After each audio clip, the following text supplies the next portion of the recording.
Quartas de finais dessa já histórica Euro.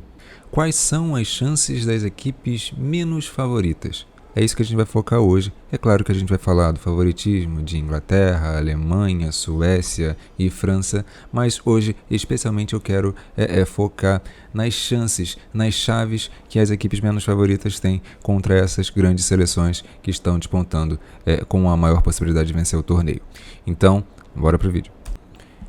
Antes da Euro começar, já se tinha uma certa expectativa por Espanha e Inglaterra poderem se enfrentar numa possível quartas de final.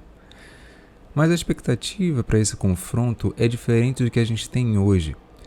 Antes das perdas de Alexia Putellas e Jenni Hermoso pelo lado espanhol, a expectativa era que a Espanha oferecesse um jogo muito complicado para a Inglaterra, né? E a Inglaterra, ela fez até um amistoso em fevereiro contra a Espanha completa, e aquele jogo foi muito difícil. A Inglaterra conseguiu anular a Espanha, o jogo foi 0-0, mas o jogo foi muito duro. O fato é que agora o cenário mudou um pouco, porque a Espanha está com muita dificuldade, está encontrando dificuldade demais sem a Alexia Putellas e sem a Jenni Hermoso, mas também é preciso dizer que a Espanha ela tem aos poucos tentado se acertar. E isso, na verdade, muda a configuração. Não é que a Inglaterra ela não seja favorita agora com essas ausências da Espanha, mas é que a Inglaterra ela precisa tomar alguns cuidados. A Inglaterra, por exemplo, ela não pode cair no erro de já compreendemos o jogo espanhol, e aí fazer um jogo mais ou menos genérico ali, refletindo o que a Espanha fizer em campo de uma maneira mais passiva. Não, a Inglaterra ela precisa aproveitar que está jogando em casa, que com todo o ambiente favorável, para jogar com muita sede. Não é se precipitando, é fazer um jogo sim de muita paciência, porque a Espanha ela vai ter essa posse de bola, é a característica da Espanha, mas a Inglaterra ela vai precisar fazer um jogo também, a semelhança de fevereiro, um jogo mais direto, um jogo mais de ligação. Essas características que a gente viu da Inglaterra na primeira fase, com domínio amplo sobre as equipes, a gente não vai ver isso nesse jogo contra a Espanha. A Espanha vai ter mais a bola, mas a Inglaterra ela precisa estar com muita fome, muita sede para conseguir aproveitar esses momentos e fazer um jogo mental superior à Espanha. Se conseguir, a Inglaterra é amplamente favorita, mas a Espanha também tem algumas chaves que ela pode compreender para poder superar a Inglaterra, e isso é possível. O Jorge Vilda, treinador espanhol, ele está tentando, por exemplo, uma opção diferente de formação, que é jogar com duas volantes, que é a Patri, que já era a volante da Espanha, junto com agora a Laia Alexandre, que é uma zagueira do Atlético de Madrid que foi para o City, mas que também joga de volante. Com essa dupla de volantes, eu estou percebendo a Espanha com um meio de campo mais aproximado, e essa troca de passes curtos está mais facilitada até do que na época que tinha a Alexia. Tá? E isso pode fazer com que o jogo espanhol ele ganhe um fôlego maior, e a Espanha ela pode se segurar um pouquinho talvez nisso, para conseguir ter um jogo um pouco mais confortável. Por que eu estou falando disso? Porque contra a Alemanha, a Espanha teve uma dificuldade muito grande no primeiro tempo. A Espanha, na minha sensação, ela ficou saturada mentalmente muito rápido. Então a Alemanha estava muito inteira na partida. Se a Alemanha não tivesse cometido esse erro de que eu estou falando que a Inglaterra não pode cometer, que é ficar mais passiva, a Alemanha ela teria conseguido engatar mais que os 2-0, teria começado a engatar mais gols. E aí poderia ter se configurado uma goleada ali. Então, eu acho que se a Espanha conseguir encontrar, talvez aí com essa formação um pouco mais de um meio de campo um pouco mais aproximado, a Espanha consiga evitar se saturar na partida, porque seria trágico contra a Inglaterra. E é preciso para a Espanha ter muita atenção a qualquer brecha que a Inglaterra oferecer. Daí, de novo, ela não pode se saturar mentalmente. Ela tem que estar muito concentrada. Esse jogo de posse de bola não pode cansar a Espanha. Tem que cansar a Inglaterra, do ponto de vista espanhol. E aí, cansando a Inglaterra, ela consegue ver as falhas defensivas. E aí, Patrick Jarro, Tana Bonmati, né, e até mesmo Malaya Alexandre e as jogadoras, a Mariona Caldentey, elas podem encontrar esses espaços. Daí, essa questão do aspecto mental ser muito, muito, muito importante. Agora, em relação à Alemanha e Áustria, é claro, a Alemanha é amplamente favorita contra a Áustria. Só que eu acho que a Áustria, ela precisa, se ela quer acreditar nessa possibilidade contra a Alemanha, e é um jogo só, é um mata-mata, então essa possibilidade ela precisa ser levantada. Primeira coisa, a Áustria ela tem um sistema defensivo bom, muito bom. Lembrando que contra a Inglaterra na estreia foi 1-0. Mas foi um jogo de estreia. Na eliminatória contra a Inglaterra, para a Copa do Mundo, também teve um Áustria e Inglaterra e Áustria, na casa da Inglaterra, e foi 1-0 só para a Inglaterra também. Então o sistema defensivo da Áustria é bom. Agora, para suportar a Alemanha por 90 minutos, precisa de algo mais. E aí é que está um problema para a Áustria, porque o sistema ofensivo da Áustria é muito pouco efetivo. Ele, de fato, não é muito bom. Mas tem uma coisa que os times menores, em situações de pressão, muitas vezes, isso aconteceu com a Bélgica contra a França, eles aumentam um senso de precisão, aumentam o nível de precisão das jogadas, das únicas jogadas que tem, quando eles entram nesse senso de necessidade. E a Áustria, ela precisa aproveitar essas brechas. Brechas, por exemplo, que a Alemanha tem. A Lena Oberdorf é uma volante muito interessante, ela joga também na zaga às vezes. Mas a zaga alemã, ela também erra, né? Então, a Áustria, se quiser, de fato, resistir, ela vai precisar agredir a Alemanha de alguma forma. E de preferência em momentos cruciais no jogo e ser efetiva, né? É muito difícil para a Áustria?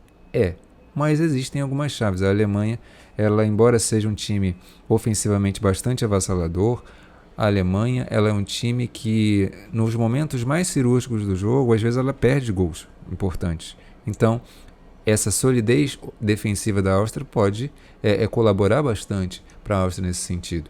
E aí, do ponto de vista da Alemanha, né, eu falei essa coisa de não ser tão cirúrgica em momentos específicos do jogo, em momentos-chave do jogo. A Lia Schüller, atacante da Alemanha, ela está dando lugar a Alexandra Popp. E eu estou vendo na Alexandra Popp uma confiança muito maior, e isso pode ajudar muito a Alemanha a conseguir, por exemplo, um gol no início do jogo, um gol ali no primeiro tempo, que aí dificulta muito as chances para a Áustria. Eu acho que as chances que a Áustria tem maiores é de conseguir levar esse 0-0 adiante e aí fazer um gol e tornar o jogo mais nervoso para a Alemanha, e aí usando bastante dessa consistência defensiva que a Áustria tem. É uma das possibilidades. É muito difícil, mas impossível, justamente pelas virtudes defensivas que a Áustria tem, não acho que seja. Agora, em relação à Suécia e Bélgica, eu acho que é importante a gente falar um pouco da Suécia antes, porque a Suécia ela não é favorita por saber propor jogo. A Suécia é favorita por ter um sistema de jogo muito consistente, embora muito pragmático, mas é um time muito, muito, muito organizado. Mas, de fato, tem uma questão com propor jogo que a Suécia ela encontra dificuldades. Encontrou, inclusive, contra Portugal. Tá? Foi 5-0 o jogo a favor da Suécia, mas muito em função da bola aérea defensiva de Portugal, que é muito, muito frágil. A bola parada acabou definindo aquele jogo, aquela goleada, porque Portugal, de um certo modo, jogou muito bem e em certos momentos, até bem melhor do que a Suécia. A Suécia sofreu contra a Suíça, né? Venceu ali no segundo tempo, depois muito em função de uma característica que a Suíça tem, que é cair muito no segundo tempo. Mas a Suécia, na hora de propor jogo, ela tem dificuldades. Por isso, eu acho que a estratégia talvez uma estratégia interessante para a Bélgica fosse alternar ritmo contra a Suécia. Ora se defender mais, porque entregando a bola para a Suécia ela pode ter aquela dificuldade de criar que ela muitas vezes tem, e a defesa da Bélgica é boa, mas não se acomodar com isso, agredir, se mostrar presente, porque a Bélgica também, embora ela tenha problemas com ficar propondo o jogo o tempo inteiro de uma maneira intensa e com muito volume, ela não tem muito essa característica, mas em determinados momentos, alternando esse ritmo, ora se defendendo, ora atacando, a Bélgica ela pode mostrar uma presença para a Suécia de estamos aqui. Né? E isso pode fazer com que o jogo fique mais nervoso para a Suécia. E por que isso é importante? Porque a Suécia ela tem um jogo muito pragmático, né? E isso foi muito demonstrado contra a Holanda. Esse jogo pragmático da Suécia e muito organizado acabou vencendo a desorganização holandesa no primeiro tempo. Só que no segundo tempo a Holanda conseguiu ter uma leitura muito melhor do jogo sueco, né? E conseguiu em alguns lances se mostrar muito presente e quebrar o ritmo da Suécia. Isso foi fazendo com que o que antes era uma virtude da Suécia, o seu jogo pragmático e sabendo muito bem o caminho de como construir os gols, acabou tornando o jogo mais previsível. E aí a Holanda conseguiu ter uma superioridade mental no jogo. E isso pode ser também uma chave para a Bélgica, né? A Bélgica sabendo ler esses momentos da partida, ora deixar o jogo mais com a Suécia, ora explorar ali uma intensidade maior, e é claro, a superioridade técnica é da Suécia, então é a Suécia que, em tese, ela tem condições de controlar isso, mas isso não tira a possibilidade da Bélgica também explorar esses momentos da partida, porque nenhuma equipe ela consegue estar no controle o tempo inteiro. Há momentos ali em que esse espaço fica vago, e quem é que aproveita melhor? É aquela equipe que consegue ter uma leitura melhor do jogo. Nossa, esse é o momento que a gente vai aproveitar. E aí já larga na frente. Aí os lances, a equipe já está largando mais na frente. E aí consegue ter naqueles momentos um domínio maior, uma superioridade maior. E isso, do ponto de vista mental, é muito importante. E por último, França e Holanda. A França ela fez um jogo meio de administração de intensidade contra a Islândia, e acabou deixando a Islândia empatar, né? A França ela fez o gol no primeiro minuto, né, com 40 segundos, e no último minuto, né, nos últimos segundos, acabou tomando o empate para a Islândia. Para a França isso não fez muita diferença, mas o ponto para mim é que quando a França ela vai administrar a intensidade, é aí que o adversário ele pode ganhar força, né? Claro, quando a França ela está no nível mais intenso dela, é muito difícil segurar. Ainda mais a Holanda, que tem um time mais desorganizado, é um time que falta muito padrão. Então, em determinados momentos, a França vai ser muito superior. Isso é quase que inevitável, tá? A chave para a Holanda é quando a França estiver administrando a sua intensidade, porque precisa, né? O time não consegue estar intenso o tempo inteiro. É aí que a Holanda ela precisa, assim como fez contra a Suécia, entender esses momentos-chave e talvez ali usar as suas individualidades, e esse é um problema da Holanda. Ela é excessivamente dependente das suas individualidades. Eu não sei se a Miedema vai estar apta para o jogo, creio que não, né, por causa que ela foi diagnosticada com Covid, e aí precisa ficar aquele tempo de quarentena. Mas se ela conseguisse estar presente, aí seria uma peça fundamental para conseguir fazer com que a França ali se incomodasse com algum tipo de associação, articulação ali de jogadas da Holanda. Mas de um modo geral é muito difícil para a Holanda, mas a Holanda tem uma capacidade, tem um certo vigor físico, né? Tem ali uma capacidade de incomodar a França. Então não vejo a França tão como franco favorita, mas de fato essa desorganização holandesa, né, essa falta de padrão holandês pode dificultar bastante as coisas, mas por outro lado essa falta de gerência melhor da França quando está administrando intensidade pode dar sobrevida à Holanda, e aí eu acho que está a chave para a Holanda, e se ela souber fazer essas leituras ela pode colocar um grau de dificuldade a mais na França com certeza. E aí lembrando, né, que a França ela acaba sentindo bastante também a ausência da Catoto, né, que é a exemplo da Alexia que pela Espanha teve lesão de LCA, a Catoto também teve lesão de LCA e ambas devem ficar aí próximas de um ano sem jogar. Então, pessoal, é isso. Hoje aqui eu fiz esse resumão de expectativas para as quartas de finais, nessa Euro que já está sendo absolutamente histórica em termos de qualidade, em termos também extracampo, recorde de público, um recorde de visibilidade. O mundo inteiro está se inspirando no que está acontecendo na Europa e também está crescendo bastante o jogo por todos os continentes, né? A gente teve recordes na África, recordes na Ásia, aqui na América do Sul a coisa está um pouquinho mais lenta, mas também está caminhando de alguma forma. Na CONCACAF, né, o crescimento das equipes, todo mundo está crescendo bastante e essa visibilidade que a Euro está tendo é muito simbólica nesse sentido também. Então tem vários fatores extracampo que eu ainda quero tratar em outros vídeos. No vídeo anterior eu me concentrei mais em descrever todas as 16 equipes, inclusive essas mais favoritas, tá? Então se você sentiu falta, por exemplo, de eu falar mais esmiuçadamente da França, nesse vídeo anterior eu falei mais da França, né? Mas hoje realmente eu quis ver como é que esse emparelhamento ele pode ser equilibrado.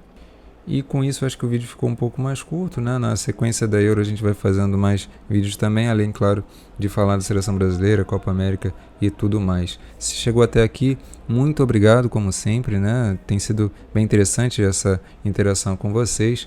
Dá o like, comenta, compartilha, né? E se inscreve, que mais coisas vêm por aí, né? Sempre discutindo com complexidade, com sensibilidade o futebol feminino e também o esporte feminino. Me siga nas outras redes, né? Instagram, Twitter, etc. E é isso. Muito obrigado. Até a próxima, pessoal.